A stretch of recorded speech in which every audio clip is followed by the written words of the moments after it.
Praise the lord. దేవునికి మహిమ కలుగును గాక. అందరూ బాగున్నారా? ఈ దినం దేవుని వాగ్దానం, నీ మీద దృష్టి ఉంచి నీకు ఆలోచన చెప్పేదను. 32వ కీర్తన 8వ చరణం. అవును, దేవుడు మాత్రమే మంచి ఆలోచన చెప్పగలడు. మనుషుల ఆలోచన ఈ లోక సంబంధమైంది, కానీ దేవుని ఆలోచన పరలోక సంబంధమైంది. గమనిస్తున్నావా? ఇదిగో దేవుడు ఏం చెప్తున్నాడు విను. దేవుని ఆలోచన మీద ఆధారపడు.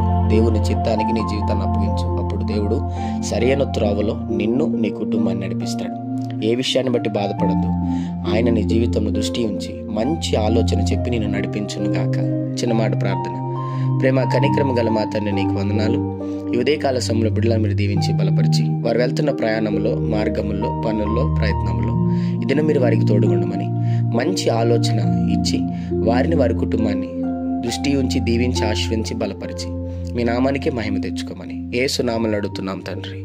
ఆమెన్.